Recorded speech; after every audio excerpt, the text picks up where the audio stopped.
Hey folks, I figured I was going to miss something on the other video, so rather than redo it, went ahead and just going to address it here.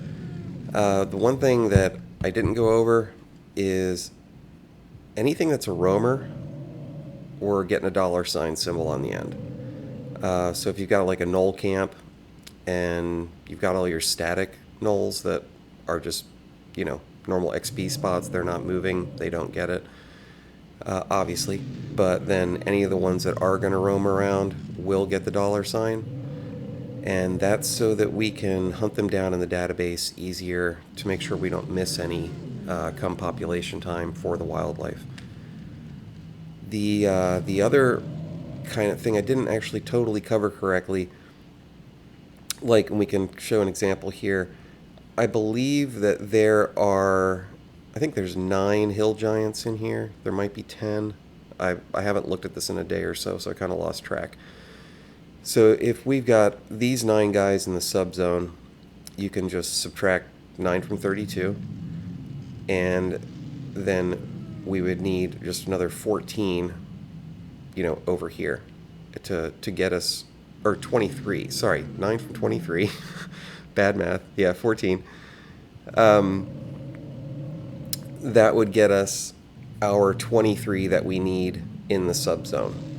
And that's the only quantity that we're looking for right now. Anything over the 23, it could be 1 or 2 extra. That's not going to be a big deal. But we are currently not placing wildlife where it's supposed to be. That is going to get addressed after all the Z mapping is done. If we do it now and we place them where, like where we think they should be, and we're going to group them and roam them, it's going to cause us problems to where we're going to wind up missing some, and it's, we'll roam a batch and then we'll go and look and, oh, no, we missed this one or we missed that one, and it's just going to create more work in the long run. Like, for example, I did Sea of Lions before we came to the conclusion that this is how we were going to do the batches, the groups of 23. And I already know that my Sea of Lions, all my zones are okay, all my subzones are okay, but I know Central is all screwed up because I've got like 90 some odd mobs, or no, maybe about 80 that are placed in there that where I thought they would be, because I thought we were going to be doing group roaming like that. So that's actually going to cause a lot more work for myself, because now I have to go back and basically call those extra mobs, get them out of there, and reinsert them into another subzone of another zone that hasn't been addressed yet as far as the groups of 23 go.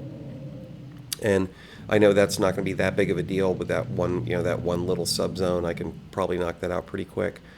But in general, we can't be gone and dropping in 200 roamers just randomly throughout the zone, because we're just going to have to redo it, and it's just going to cause problems. So the plan of attack is we need the 23 per subzone, and we need the 23 in a group in the middle of the subzone. Real simple, real straightforward. The work that's going to be involved there, like I said on the other video, was just doing the research, just making sure we get the right types in there. And as long as we do that now, once the Z mapping is done, and then it comes time to actually come in and start adding more and placing them where we think they should be, and putting up the boundaries for the roaming, which I'm sure, I don't know if everyone's aware of this or not, but we're going to be able to roam groups of mobs, but we're going to be able to put borders around where they roam, so they can't go past that border, and we can actually have them roam in specific areas. We can have those areas, I think we're going to be able to have those areas overlap. I'd have to talk to Dustin about that to see if that's possible. But, we need to be able to keep them off the roads and those type of things. And Dustin already has that in the plans for future, of where we will be able to draw those roaming borders and keep them away from the roads, so the roads will always be clear, because they were always supposed to be safe paths anyways. Um, and is there anything else that I'm missing? No, I think that's about going to do it. But like I said, I just want to do another kind of little quick follow-up to the other video, just to make it clear that we are not placing them in random areas. We're not placing them where they should go. We are just basically getting the groups in here so that we have our 23 count, so that the painter, the Z value painter, works correctly. And when all 23 are in each subzone, that's actually going to allow Dustin to remove some of his programming from the painter and make it work a little bit easier. It's just going to be, less tasks that the software is going to have to keep track of. Because right now he's got them kind of forced in whether they're there or not. So that's how we're helping him out to make his job easier and to make the software work smoother. Then after that, it's like I said, it's just going to come down to mapping these things out, which is really going to be involved. And I know that his set of videos that he put up for the Z mapping, and there's 3 videos, possibly 4 videos, and each one's around an hour and a half long. So you're talking a good, we'll conservatively say a good 5 hours of watching, but it's kind of required. So when it comes time to start doing the mapping, spread it out over a couple of nights, spread it out however you can, but we need to watch it all back to back.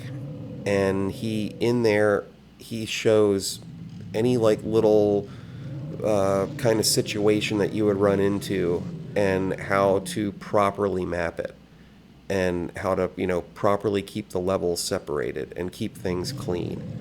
Those maps are going to be everything as far as making sure that the mobs and the wildlife roam smoothly and correctly, and don't go like he just did a video today. Don't go clipping through walls. Don't go dropping through the floor. Don't do a bunch of just really oddball things. So the mapping is going to be very involved, and it is going to be time consuming, but it's a necessity. There's really no way around it. I think even if we manage to get the wireframe models of all the items in the game, it's still going to be, I think it's still going to be required. I can't say that for 100% certainty, but it is still going to be something that is going to be required in order to make everything flow just like it always did before.